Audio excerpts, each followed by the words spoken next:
নমস্কার, সবাই কেমন আছেন বন্ধুরা? বনানী ইনসাইড আউট চ্যানেলের আজকের একটা ছোট্ট ভিডিওতে আপনাদের সবাইকে স্বাগত জানাই। এখন বাজে এই সকাল 9টা, অনেকটা আগেই উঠে পড়েছি অন্যান্য কাজ সেরে। তো এবারে শুরু করলাম যাবতীয় সংসারের যে কাজগুলো থাকে। প্রথমে বেডরুমে ঢুকে পড়লাম। মেয়ের বেডরুমটা প্রথমে ক্লিন করে ফেলি। আর আমরা তো এইদিকে শুই হলের দিকে, তো হলের দিকে তো কাজগুলো করে ফেলেছি। তো করে ঠুরে এবারে আমি একটুখানি ফেস ওয়াশ করি সকালবেলায়, কারণ রাত্রেবেলায় কী করি বলুন তো, একটু রাত্রেবেলায় নাইট ক্রিম লাগাই তো মুখে, তো সেটাকে সকালবেলা উঠে একটু ব্রাশ ট্রাশ করে ফেস ওয়াশ করে নিই। তো শুনেছি বা দেখিও যে ফেস ওয়াশ করার পর একটু যদি ফেস টোনারটা লাগানো যায় না, তবে স্কিনটা কিন্তু খুব ভালো থাকে। যাই হোক, সেটা তো আমি করে ফেললাম। আর মেয়ের বেডরুমও পরিষ্কার হয়ে গেল। এবারে আমি চলে আসলাম আমার হলের কাজগুলো সারতে। জানেন তো, এখানে বেশ সুন্দর ওয়েদারটা কিন্তু চলছে, মানে বেশ ঠান্ডা ঠান্ডা ভাব।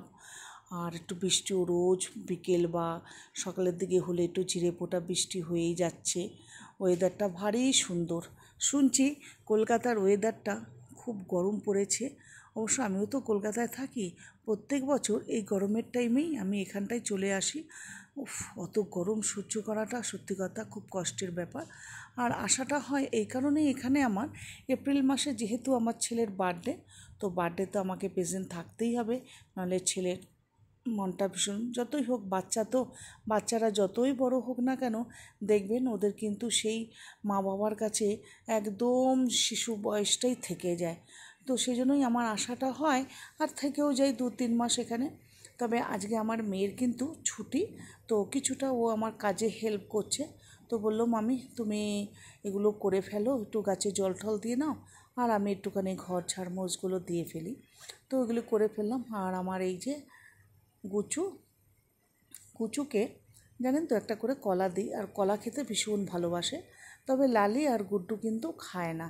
তো যাই হোক, ওকে খাইয়ে ঠাইয়ে দিয়ে আমি এবার একটু বসে আমি এবার একটু রান্নাঘরে ঢুকবো। এদিকে মেয়ে আমার কাজ শুরু করে দিয়েছে। তবে সকালবেলা একটু মুডটা খারাপ হয়ে গেছিলো আজকে। কেন বলুন তো, মেয়েকে বলছিলাম একটুখানি আজকে একটু কর কাজ, ও আমার করতে ইচ্ছা করছে না, মামি তুমি করো, তুমি এসেছো যখন তুমিই করবে। তো একটু বকেছিলাম, তো মুডটা একটু খারাপ হয়ে গিয়েছিলো। যাই হোক, স্বাভাবিক এটা, ছেলে মেয়ে আমি যখন থাকি না, ওরা তো ডিউটি, ঘরের কাজ, লালিগুটুকে দেখা, যাবতীয় সবই করে। তো আমি আসার পর ওদেরও মন চায় না যে মা একটুখানি আছে, মা তো টাইম মতন একটুখানি খাবার দাবার করে দেওয়া, একটু এগুলো করা, এটা স্বাভাবিক, এটা ওদের এক্সপেক্ট করতেই পারে আমার কাছে। যাই হোক, এদিকে মেয়ে আমার শুরু করে দিল গরম জলে, যেমন ও ফুটন্ত জলের মধ্যে দেয় হলো জিরে দেয়, মেথি দেয় আর মৌরি দিয়ে এটাকে পুরো বয়েল করে তারপরে লেবুর রসটা দেয়। তো এটা কিন্তু খাওয়াটা হেলথের পক্ষে খুবই ভালো। আর তার সাথে কি হয়, যাদের গ্যাসের প্রবলেম হয় সেই গ্যাসটা কিন্তু প্রচণ্ডভাবে কমে যায়। একদম ভালো ধন্বন্তরী ওষুধ যেটাকে বলে সেটাই। তো সেটা ও রোজই বানায়, ও আমাকেও দেয়, নিজেও খায়। অ্যাকচুয়াল আমি তো লেবুর জলটা প্রত্যেক দিন আগেই খেতাম, এর আগের ভিডিওগুলোতে আপনারা দেখতেই পাবেন। তো এটা খাওয়ার জন্য আমাকে একজন ডাক্তারই ফেভার করেছিল যে আপনার যখন এত সর্দি কাশি লাগে, তো আপনি এক কাজ করুন না, রোজ সকালবেলায় ঘুম থেকে উঠে এমটি স্টমাকে আধা গ্লাস জল, বা যদি 1 গ্লাস খেতে পারেন 1 গ্লাস জলে লেবুর রস দিয়ে ওটা খাবেন, তো খুব ভালো হবে। তো ঠান্ডাটা একটু কম লাগবে। তো দেখলাম যে আমি বেশ কয়েক বছর ধরে খাচ্ছি, ঠান্ডাটা কিন্তু সত্যি কথা বলতে অনেক কম আমার। তো এখানে আসার পর ঠান্ডাটা একবারই লেগেছিল, তবে গ্যাসের প্রবলেমটা খুব দেখা দিয়েছিল বলে মেয়ে আমায় বললো, মামি আমি তোমায় একটা জিনিস করে খাওয়াবো রোজ, দেখবে গ্যাসের প্রবলেম থেকে অনেক রিলিফ পাবে।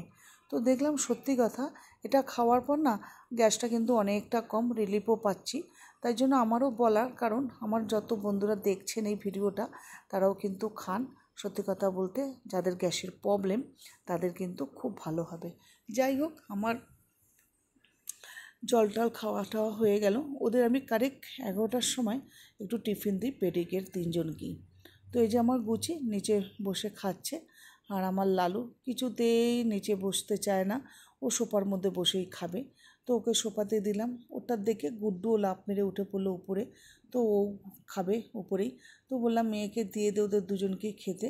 আর আমার গুড্ডুর একটা স্বভাব কী বলুন তো, ওকে না খাবারটা দিয়ে একটু বসিয়ে মাথায় আদর করে দুটো দানা ওর মুখে যদি ঢুকিয়ে দেওয়া হয়, মানে এটা বাচ্চা তো ও মানে চায় হয়তো এটাই মানে হয়ে আসছে ওর। প্রথম থেকেই আমি দেখেছি এটা করে ওকে খাওয়ালে তারপরে ও খাওয়াটা শুরু করে, ও কিন্তু তার আগে খায় না।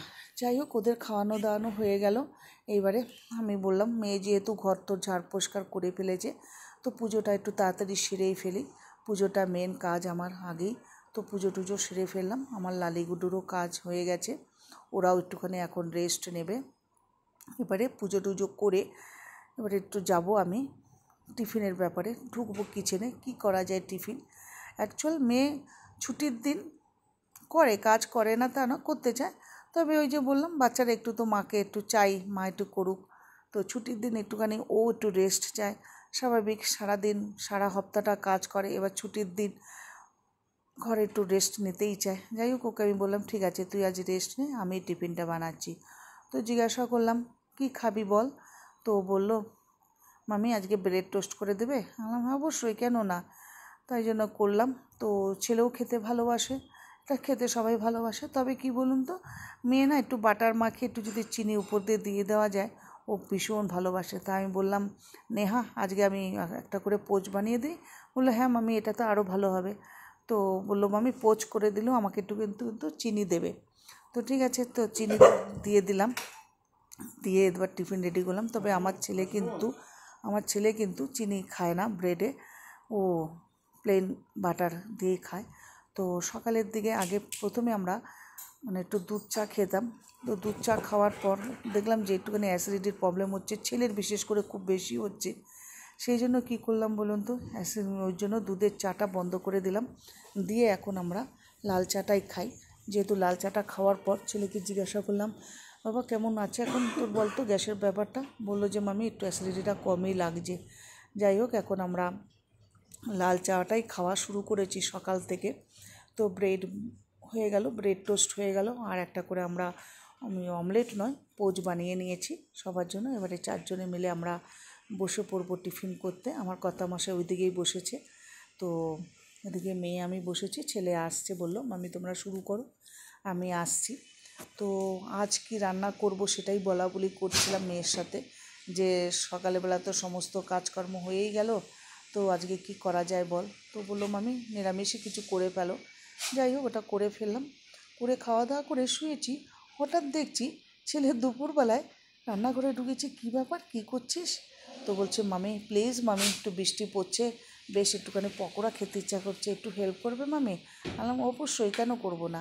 তো শুরু করে দিলাম ছেলের সাথে পেঁয়াজি আর আলুর চপ।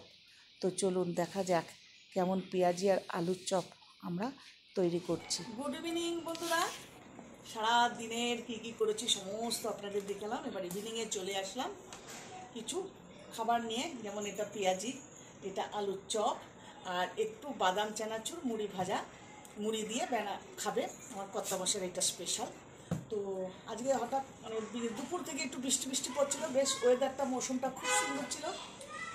ছেলের আবদার ছিল যে কিছু করে খাওয়াও, আর আমারও মন চাইলো যাক চলো একটু কিছু করে খাওয়াই। তো আর বুঝতেই পারছেন এই বৃষ্টিতে মৌসুমে একটু পেঁয়াজিটা খেতে বেশ ভালোই লাগে, তাই জন্য পেঁয়াজি করে নিয়েছি। তো পেঁয়াজি করতে করতে ছেলে বললো তাহলে মামি একটু আলুর পকোড়া বানিয়ে ফেলো। তো আলুর পকোড়াও করে ফেললাম। আমার কর্তামশাই বললো এত কিছু হচ্ছে তা এটা কেন বাকি থাকবে। তো মুড়িটাও রেডি হয়ে গেছে, তবে মুড়িটা উনি খাবেন। আর তার সাথে একদম মশলাদার চায়, একেবারে আদা দিয়ে সুন্দর করে বানিয়েছে। অবশ্য চাটা আমার ছেলে বানিয়েছে, আর এগুলোর জন্য আমার ছেলে অনেক আমাকে হেল্প করেছে। তো বন্ধুরা, আজকের ব্লগ সবার কাছে, ছোটদের বলছি বড়দের বলছি, সবার কাছে তোমাদের ভালো লাগলে অবশ্যই একটা লাইক কমেন্ট সাবস্ক্রাইব আমায় করবে। আর অপরন্ত তোমাদের জন্য ভালোবাসা, খুব তাড়াতাড়ি তোমাদের ভালোবাসাতে, সহযোগিতাতে, উপরওয়ালার কৃপাতে আমার 500 সাবস্ক্রাইব হতে চলছে, আর আর একটু দেরি।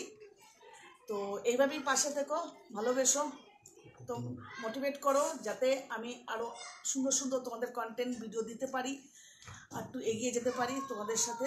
যে যেখান থেকে দেখছো না কেন একটু লাইক কমেন্ট করবে, আর কমেন্ট করলে খুব ভালো লাগে নিজেকেও। আর যাই হোক, যারা যেখান থেকে দেখছো তারা অবশ্যই আমায় জানাবে তোমরা কোথা থেকে দেখছো, আর একটু সাবস্ক্রাইব করে পাশে থাকা বেল আইকনটা ক্লিক করে দেবে। তাহলে কি হবে, আমার ভিডিওগুলো তোমাদের কাছে নোটিফিকেশান যাবে, নোটিফিকেশান অন রাখতে হবে, তাহলে নোটিফিকেশানগুলো যাবে। তো চলো, আর বেশিক্ষণ নয়, এবার সন্ধ্যে হয়ে গেছে, এগুলো একটু আমরা খাওয়া দাওয়া করে একটুখানি ফ্রেশ হয়ে তারপরে সন্ধ্যেবাতি দেওয়া হবে। তো আমাদের এখানে এখনও সন্ধ্যে হয়নি, এখনও সূর্যের আলো রয়েছে, জাস্ট আমি সব বন্ধ রেখেছি বলে আলো জ্বালিয়েছি। তো চলো, টাটা, বাই বাই, সবাই সুস্থ থেকো, ভালো থেকো। আবার আগামীকাল আসবো তোমাদের সামনে আমার একটা ছোট্ট ভিডিও নিয়ে। টাটা।